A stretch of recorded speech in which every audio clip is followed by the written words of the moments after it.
Welcome to BizTech's Ambassador Conversation series. Today, our conversation is with Her Excellency Valeria Csukasi. She's the ambassador for Uruguay to Malaysia. Now, not many of us in ASEAN know a lot about Uruguay, but Uruguay is a country in South America that shares its borders with Argentina to its west and southwest, and Brazil in its north and northeast. It has a population of 3.5 million people with a GDP per capita of 21,000 US dollars. As I said, Uruguay is not so well known in Asia beyond its position as giants in world football, producing players such as the former Liverpool and Barcelona player, Luis Suarez, one of my personal favorites. But Uruguay is actually ranked first in the Americas in terms of democracy, first in Latin America for peace, low perception of corruption, and e-government. It ranks second in the continent for economic freedom, income equality, per capita income, and inflows of GDP. It is the third best country in the continent in terms of Human Development Index, GDP growth, innovation, and infrastructure. On top of all of that, in terms of trade, the Port of Montevideo handles over 1.1 million containers annually, and it's the most advanced container terminal in South America. Now, with all of that, we're going to introduce you. Valeria, welcome to the show. Thank you very much, Brian. Thank you for the invitation. You did a great job, by the way, presenting Uruguay. I can hire you whenever you want. Yes, I will. Again, a lot of us don't know a lot about Uruguay, and my research really showed me all of these metrics which surprised me a great deal. But perhaps you can give us a more in-depth overview of Uruguay's economy today. Yeah, thank you. I think it's normal that we are far away, right, from Asia in general, from Malaysia in particular. So sometimes you need to start from the very basic figures and try to explain what the country is about. Uruguay is a country that produces, think about this, produces for 20 million people, food for 20 million people. And the idea is that by 2030 or 2050, we would be producing food for 40 million people. So when you think about Uruguay, you have to think about a country that it's all about producing food. And producing for a country of 3.5 million inhabitants, as you said, it's impossible. We need to send that food somewhere. So Uruguay, since its creation, is about producing food for other people. We produce, we consume, but mainly we export. 80% of what we produce, we export to the rest of the world. And we do it in a way that is very sustainable, that is very well recognized because of the standards, the quality of our food, particularly beef, rice, many of the things that are consumed here in Malaysia, but unfortunately, still not many of those that we see in the supermarkets are coming from Uruguay. It's not that we don't have trade with Asia in general. We do have. Our main trading partner is China. Again, not very well known, a country that produces, a country that is ready to feed the world. So we're looking for the opportunities to make us known. And normally we are known either by football or by food. Those are the two things that people would normally know about Uruguay when you ask them everywhere in the world. And I want to add some color and statistics to what you just said, because in 2022, China accounted for 28% of all your exports. Yeah. And that was a figure of 3.675 billion. Yes. So that's a very huge number. But if you put that in a context and where perhaps Malaysia is very, very far behind, we have very little trade with each other. Now, in 2021, we are only your 61st destination for your exports. Your 0.07% exported by Uruguay. Malaysia is ranked 25th in terms of imports by Uruguay, only 0.52%. So there's a long way to go. What are the items that basically we trade with each other? I'm assuming that obviously Malaysia imports some food items from Uruguay. What do we export? Well, it's interesting because food is what normally we would export to Asia, but it's not what we are mainly exporting to Malaysia. And I think that's where the justification for those low numbers starts. We do export to Malaysia some dairy products. We do export some other minor food items, but our main export to Malaysia is timber or wood products. So strange, right? You are also a country full of trees and production, but you have an amazing industry, furniture industry or construction industry. And for those industries, for example, Uruguayan timber, Uruguayan wood, it's very recognized. The quality is very respected. So if you look at the last 3 years, I would say that's the item that has skyrocketed in our exports to Malaysia. And on the other side of the story, what we import from Malaysia, of course, is machinery, but it's mainly rubber gloves. That's a very important item for Malaysia's exports.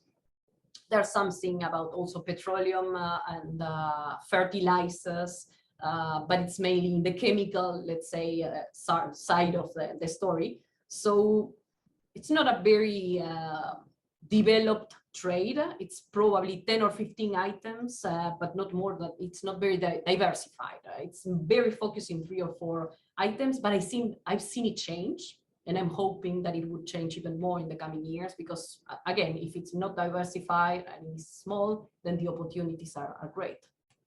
So you've mentioned specific sectors. Could you perhaps share some names in terms of companies that are involved in both countries' trade?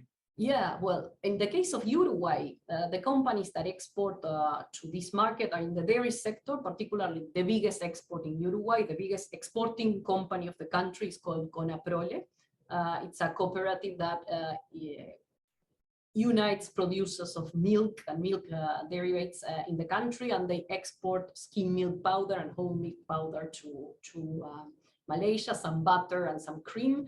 They are mainly used in the industry for producing food in here, so it's quite important. They have halal certification, that's why they can export to the Malaysian market. They are presented, I would say, in the majority of the world, in every continent. They are also a quite important player in China. They have actually a representative in China for that market. So it's a very present company in terms of trade with Malaysia. And in the case of timber, there are plenty of companies of Uruguay that are represented here. Uru4 is the main one. A&F, it's another one. But if you look, it's increasing because the opportunities are expanding. We actually have a very good relationship with the Malaysian Timber Council. We work with them quite hand in hand to see how we can improve the relationship between companies. I think that's a very clear opportunity there by importing timber from Uruguay and building some lovely furniture as you do in Malaysia and sending the furniture back to Uruguay.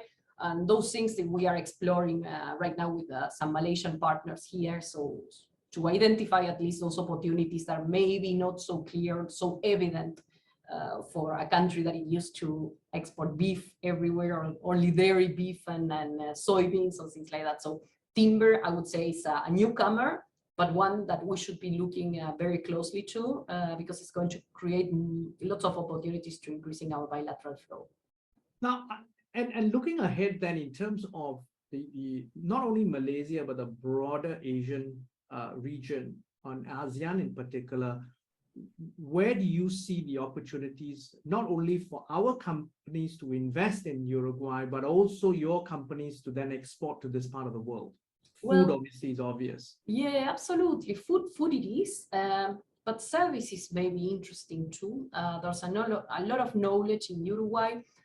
Uruguay has become quite an important hub for all the post-sales services, in which you would have companies, for example, Tata Consultancy from India has a big space in Uruguay in which they provide services to the rest of the region. So Uruguay is very well located within South America. We have close connectivity and very good ties with Argentina, even with Brazil, although there's a different language there, and with Colombia, Chile. So there's an opportunity also in looking into services, not only trading goods and investment in goods. There's also the opportunity of using Malaysia as a hub for the rest of the southeast of Asia. So we share that with the position, the logic of our countries, smaller in comparison with our neighbors. I think there are some similarities to work there. The ports also may work in some opportunities of developing the capacity of acting as regional ports for re-exporting into other destinations. There are so many, Brian, things that it's even impossible to decide which one to start with.